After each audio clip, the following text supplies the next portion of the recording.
Imagine imagine the last part of Terminator Judgment Day, where he's in an empty building with a lot of computers. That's a data center. It's a very cold building. It's very silent. No desks or no chairs here, just racks of servers. You don't really have a lot of windows, so it's dark all the time. It's under a really harsh glare of LED lights. At one corner, I could just hear water just sort of moving through different pipes, and everywhere you look, there is this little hum. The kind, the kind of hum you have in like hotel rooms, basically. When it's all closed up, the windows don't open, and the AC hums at a very weird angle. You just heard my colleague, the Ken reporter Mrunmayee Kulkarni.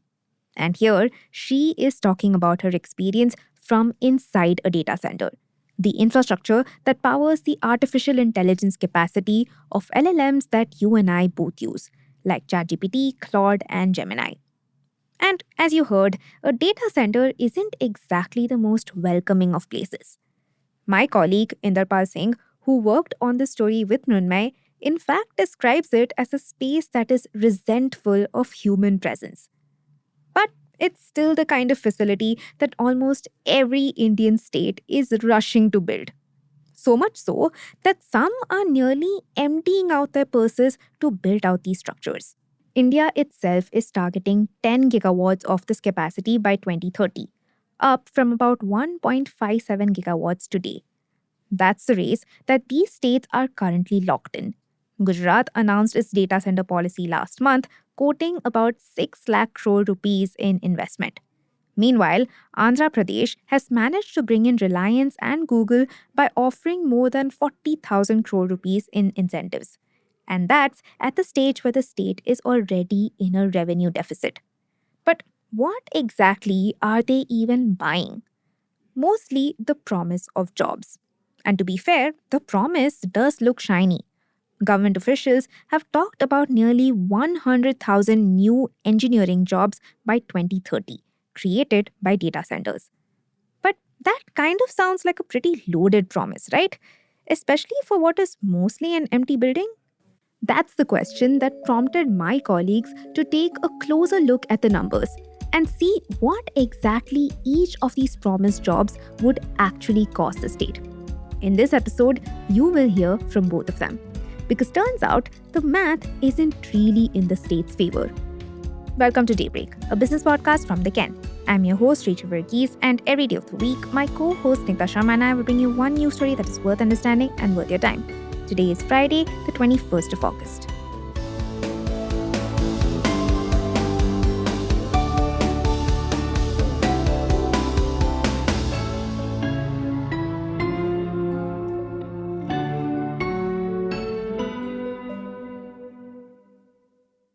The data centers built for AI as we know it today look like the set of Terminator by design. The safety and security of all of these sensitive pieces of data traveling from server to server pretty much demand this kind of a deserted condition. Here's Inderpal explaining why in more detail.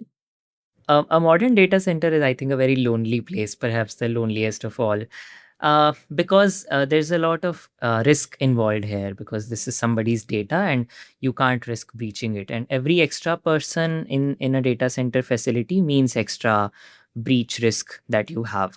And a fun fact I came across during my reporting was that a lot of data centers in India, at least, are hiring retired army officers for security. So that should tell us about how secure these places need to be. And that's why one of the people I interviewed for the story, Vimal Kaur, he's the CEO of the largest data center company in India. So he told me that he also doesn't have access to a lot of his own data centers in India.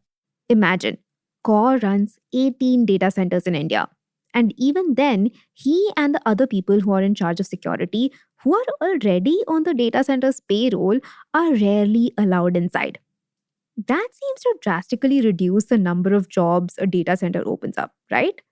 So I asked Inderpal, what exactly is the pitch that companies are making to the states? So a lot of these pitches, which Mrunmayee talked about, are packaged with the promise of jobs. Recently, one of the union ministers said that the data center sector in India would create lack engineering jobs. Data center jobs are different from traditional jobs. I mean, it's a little apples to oranges comparison here, but I mean, it takes a lot of investment per job in data centers compared to something like, say, textiles, or something like mobile manufacturing or software. Inderpal mentioned textiles and mobile manufacturing exactly because they are industries which have historically turned investment into employment. And in comparison to these industries, data centers do look like a more extravagant way to buy jobs. Let me explain. You see, the textile sector takes about a few $1,000s in capex to create a new job. Mobile manufacturing costs a bit more at about $100,000. A data center in India, on the other hand, the Ken's calculations show takes as much as $4.5 million. To put that into perspective, let's take a look at how much exactly India's total investment is likely to be. Kaur and Narendra Sen, the founder of Neve Cloud, which is a smaller data center operator, helped the Ken with this breakdown. You see, 1 megawatt of capacity costs about $5 to $6 million to install. If you scale that up to the targeted 10 gigawatts in the next 4 years, the total bill comes up to about $60 to $70 billion. And here's where exactly all the money goes. So about $53 billion of this goes into the core infrastructure equipment, IT, data center equipment, and then about $300 million to $1 billion are reporting showed. This goes into chip design and engineering. So, where exactly do the data center specific jobs come in? Mostly at the beginning. It takes about 2 to 4 years to set up a center. And according to a study from University of South California, late last year, a data center in the US needed less than 1 to 2 workers per megawatt. For India's target, that same number works out to a peak construction workforce of 26,000, which, as the study notes, means that by the time the building is up, the jobs are gone. The picture is slightly different in India, though, as Inderpal explains. We try to do a little back of the envelope calculation for this. So for a 100 megawatt of data center creates about 100 to 150 jobs. So you scale that to a targeted 10 gigawatt capacity across the country. That translates to about 15,000 full-time sustainable jobs. But then that's a little misleading number, because we also have to look at it from an ecosystem angle. When you put the entire picture together, you get an inverted pyramid. So when a data center is being erected, uh, I mean, our calculation showed that you need about 60 to 70,000 people. But then this is not permanent labor. This lasts only as long as the data center is being constructed. And then slowly, when you move to the testing phase and the commissioning phase, this starts dwindling. And then once the data center is live and up and running, you need a very small bunch of people to run them. 15,000 full time sustainable jobs. That's it. That's all $60 billion is buying. Essentially, India is being sold the top of the inverted pyramid that Inderpal mentioned. But once the money is invested and the data centers are actually live, India will be left with just the bottom of this upside down pyramid. Which raises the obvious question. If the math for the jobs isn't adding up, why are states so eager to invest? More on this in the next segment.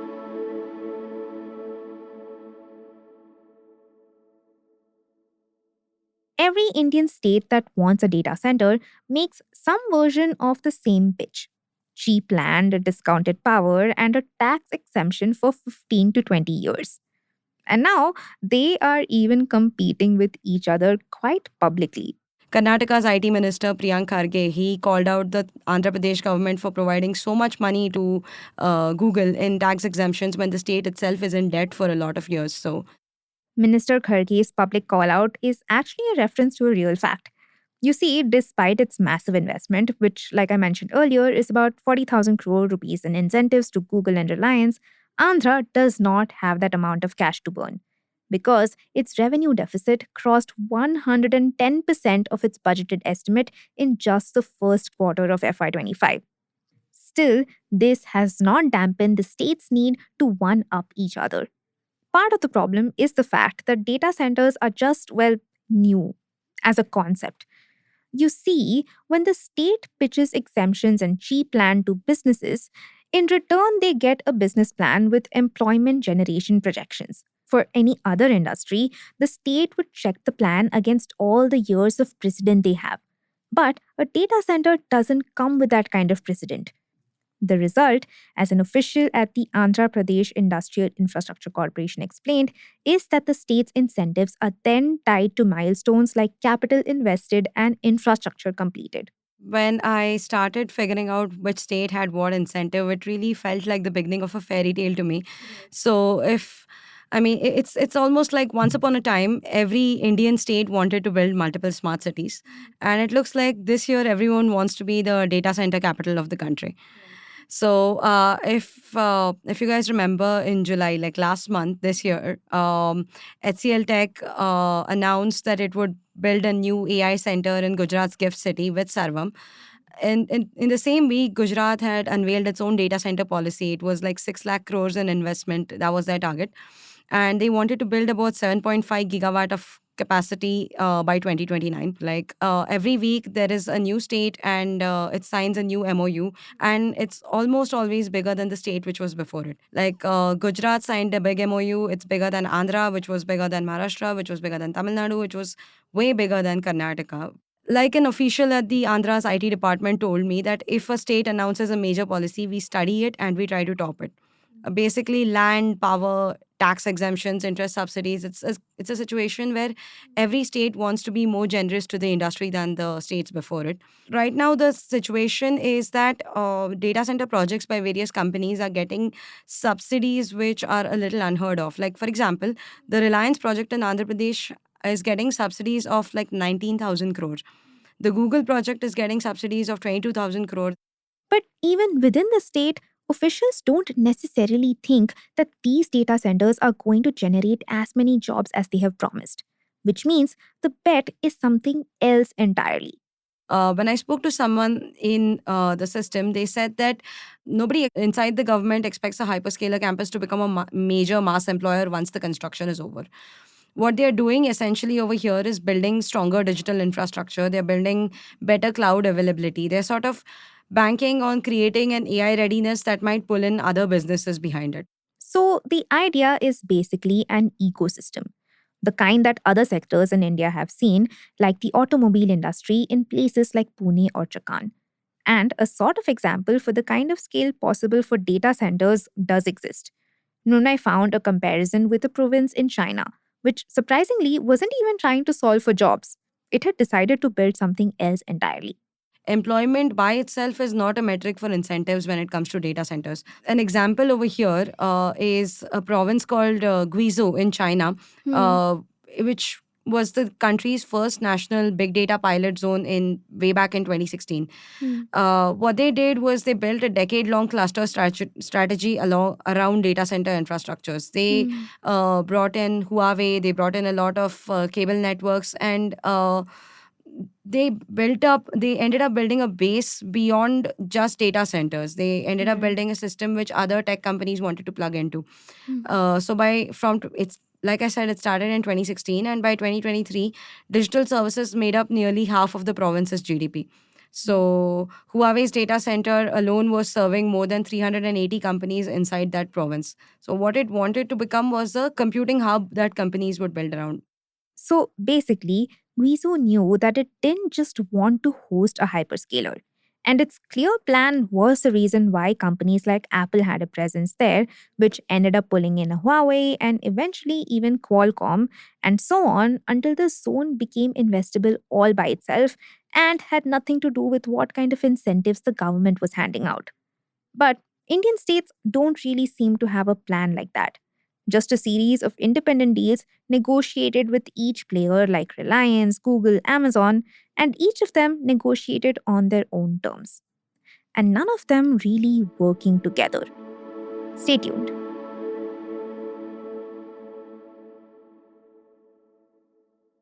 So, is there a chance that this could actually turn into an ecosystem like Vizu's? To answer this, Mrunmayee compared the data center industry to the one I had mentioned earlier, automobile manufacturing, which did see an ecosystem build up around it in a similar manner. The crucial difference here, I think, Rachel, Hmm. is that automobile manufacturing didn't happen just because one company came Hmm. and set up a mega factory and things like that. Basically, Right. it was a company followed by a bunch of component makers, then a lot of engineering firms. There were testing facilities, there were skill centers. There was an ecosystem that developed over here. I spoke to someone in the MIDC, that's the Maharashtra Industrial Development Corporation, and even they said that a data center ecosystem won't quite look the same as, say, a manufacturing or a semiconductor. She said what is emerging here is smaller, more service shaped companies. Like Hmm. there would be companies specializing in electrical systems, there'd be companies specializing in cooling infrastructure, in fiber, in maybe facility management, cybersecurity, cloud operations. But whether that becomes a cluster comparable to automobiles is something we'll only know over the coming decades. So But even if this is only going to play out over the coming decades, the cost itself is still going to show up sooner for the country, and mostly in the form of tax revenues that they are not collecting. Taxes are also a very high cost here. So just this year, in the budget, the finance minister Nirmala Sitharaman announced that we now have a tax holiday for data centers in India till 2047. So that's almost a 20-year tax holiday for a sector. So according to some estimates, India is going to lose about 1.4 to 1.7 lakh crore rupees over this period. We are not the only country which is losing revenue as tax exemptions. For example, Ohio recently reported a loss of $1.6 billion in taxes thanks to its data center tax holiday. And they had an installed capacity of like 230 megawatts. Now, the point here is that every state is going after an industry that neither gives India ownership nor labor while taking away our resources.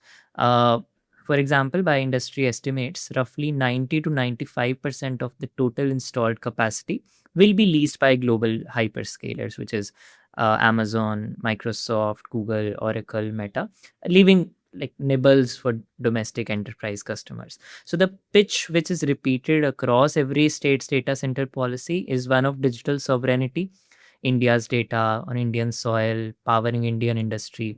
But on ground, India is supplying the land, the concessional power, the water, and the tax breaks, whereas the hyperscalers supply the servers, keep the software, and own the customer. Basically, India's data sovereignty pitch, which is India's data hosted on Indian soil, powering Indian industry, isn't getting fulfilled either. So, it's not surprising that some states are pulling back from their commitments. Tamil Nadu, for example, has already done it. In its 2021 data center policy, the state had signed 59 MOUs worth more than 35,000 crore rupees. The policy expired in March this year, and the state still has not renewed it. It's now even started moving to incentives for renewables and other subsidies. Still, most other states are very firmly on the data center bandwagon. And that raises the final question: is there a more lucrative way for states to make these deals? Brunei's research does show some ideas. the government could take equity instead of just giving away revenue. It's literally what's happening with the India AI mission. For example, the government did give subsidy to Sarvam. It's not a data center, totally different, but it was structured as a compulsorily convertible debenture, and it converted to an actual equity stake when the company's valuation went up. So, in case of a data center, if the state is going to forego about 20,000 crore, for example, in electricity duty, converting some portion of that into equity or a revenue share means that the state would participate in the upside if the data center is making money instead of just, bearing the risk and gaining none of the rewards in it. They could charge for water and power at something close to the true cost and then negotiate everything else, basically.